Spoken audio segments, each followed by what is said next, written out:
Hello everybody, welcome to Dry Your Days Art Studio. Well, this is part 2 of the 4 agate coasters that I did, and I promised you guys that I would do a flood coat video, and that is what I'm going to show you here today.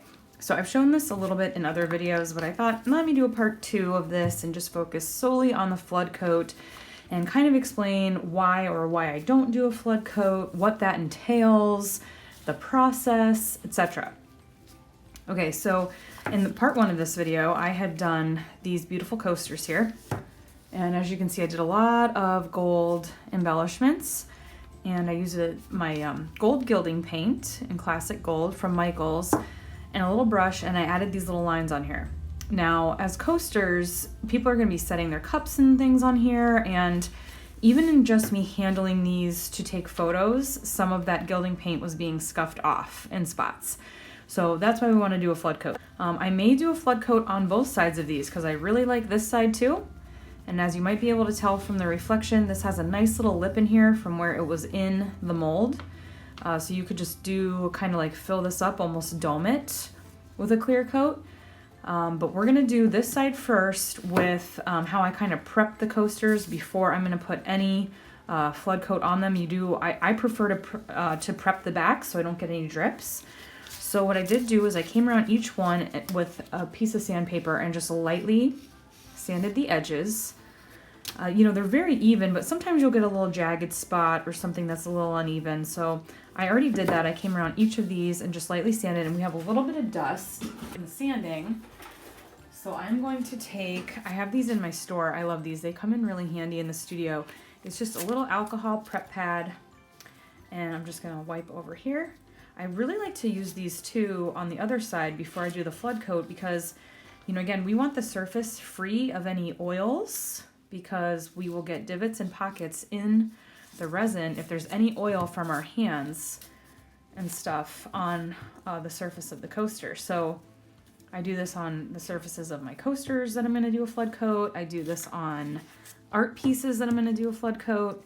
And it helps get any little dust off from sanding. It helps get any fingerprints off and any oils from our hands.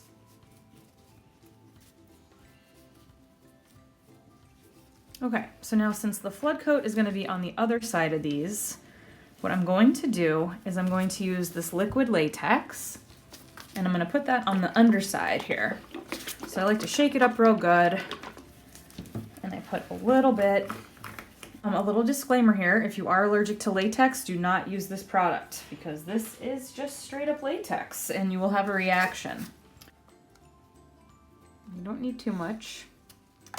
Now I do prefer to use one of those foam tip brushes, but I cannot find any to save my life here in my house. So I'm going to use this brush.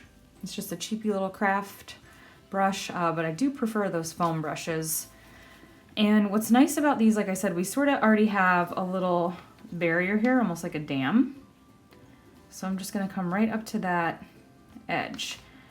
I do want to do the flood coat on the sides of these, a very light one, because as you may be able to see on the sides, I do have some of that gilding paint still and some of that texture. And I do just want a little bit of a covering on that to protect those edges. So I'm not going to cover the edges.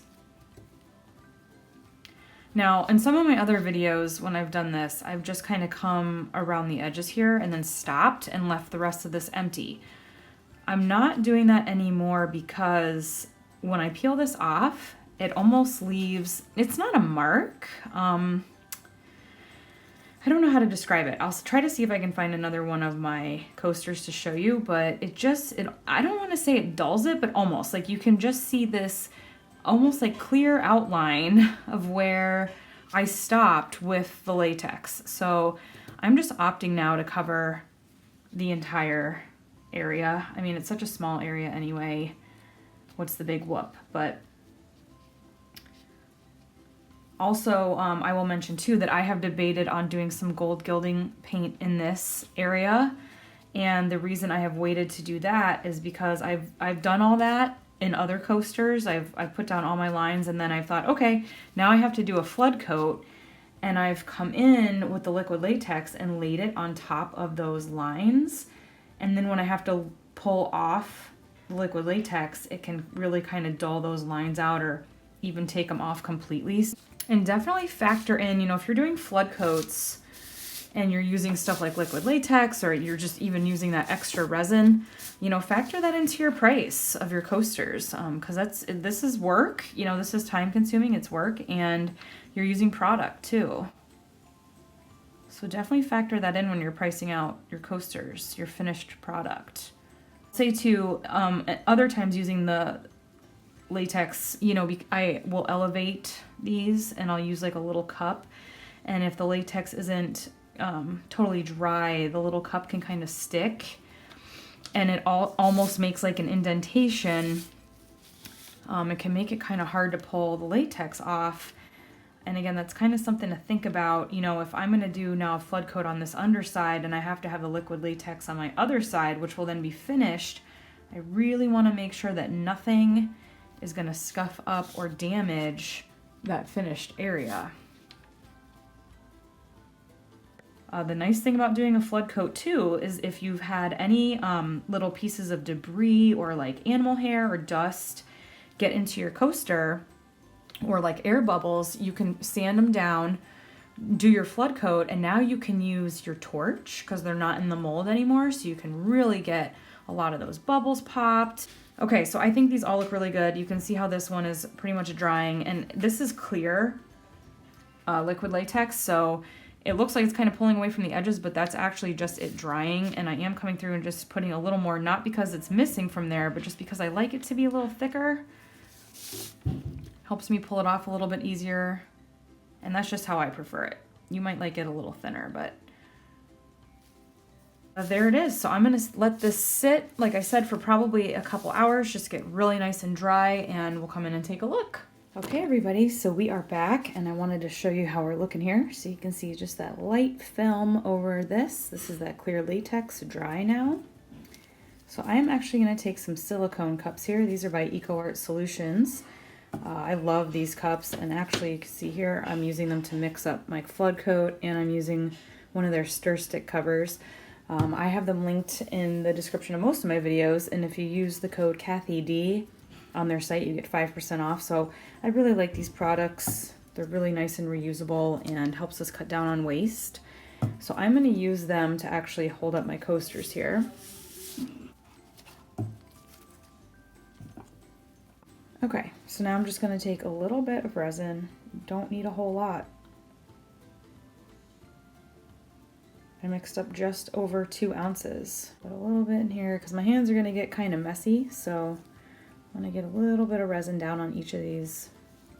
Okay, so let's start with what we got here. So let's start with this one.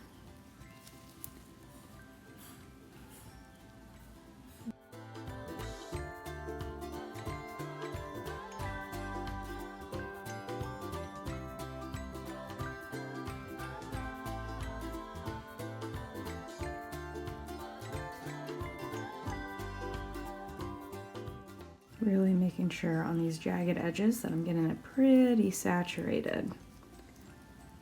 And then the really nice thing about this, because they are out of the mold and you don't have to worry about scorching your mold, you can come in with your torch.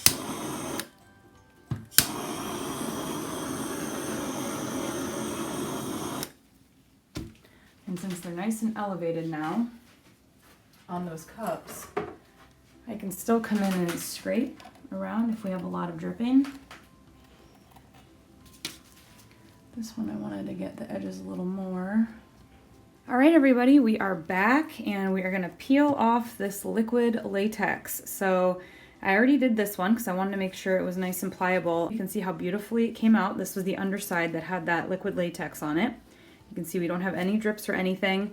And now we have this beautiful finish on the top of our coaster. The edges are all nice and sealed down. So I'm gonna put this flat down on my table because I want that to continue curing. We're still within that 24-hour mark. We're at about 23 hours since I did that flood coat.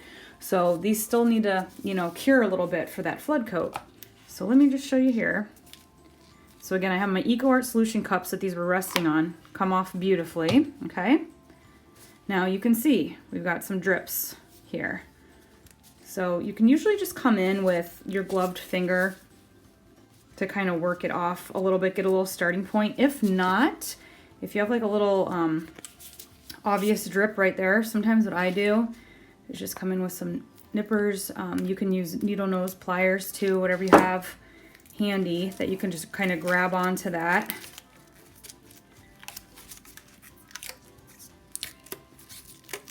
You can see, we'll just... So you might be able to see now why I like to make this a little thicker, because it's almost like if it's too thin, it just sort of breaks away on you. So here we have another drip, and if I just gently go like this, because that latex is under there, comes off beautifully.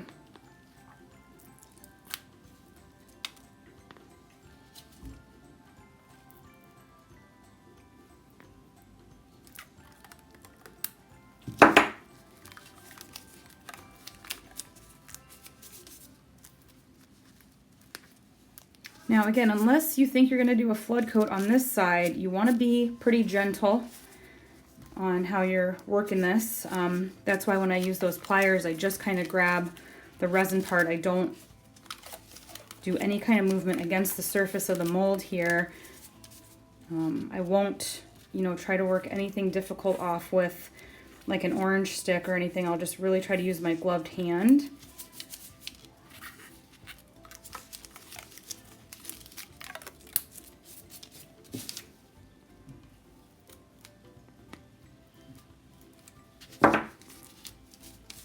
And now I can just take another one of those little alcohol wipes if I want and just kind of come over the whole surface, and that'll kind of help brighten this up a little bit, just because there's a little bit of residue still from the liquid latex, but that alcohol wipe should brighten that right up. And now you can see we have this beautiful finished flood coat. So these are done. I really hope you guys got something out of this video with me showing you how to do a flood coat. I could even come in and dome this side if I wanted to, but again, you really want to make sure that this side is fully cured, because if, like right now, for example, I wanted to flip this and put it on one of these cups and it's not fully cured, it's going to leave an indentation in that fresh resin, and then we're going to have a problem. So wait until this is fully cured. If you're just going to dome it, like if you don't have to go around the sides or anything, you don't even have to elevate these, just use enough resin to where you're just kind of pushing it to that edge, which should have a little bit of a lip if you're going to dome it, and then you should be good to go. But yeah, just really make sure this side is fully cured. I'm going to take the liquid latex off the rest of these, and I'm going to set these to cure for about another 2 days. A couple other things I wanted to mention before I close here, guys, is if you have a back and you're not that thrilled about it, or maybe, you know, there was some kind of flaw in it and you're not planning on using that side anyway, you want to use this side, you can always put a cork backing on the back. So I use a lot of these, and they have the self-adhesive on the back, so all you do is peel the sticker off and put it on the back. Now obviously this is a little bit bigger, so you could cut it down. There's other shapes, there's other sizes you could get, but the cork is always an option. There's always sort of the little round plastic bumpers that are clear, because with the cork, you know, if we put the cork back here, it's going to be seen through our negative space here that's clear. So you could always use those little clear bumpers too. I wanted to point out here too, I don't know if you can see, right here, right there, see the little spot? So that is a pimple or a divot in the resin, and I wasn't watching these very well last night. I should have come back in and checked as they were curing. But this is an area where I probably touched the coaster with my bare hand and got some oils on the surface and then didn't prep it well enough to lay resin. What I should have done in this situation is taken one of my little alcohol prep pads and wiped the whole surface of this down to get any oils or dust off before I did my clear flood coat.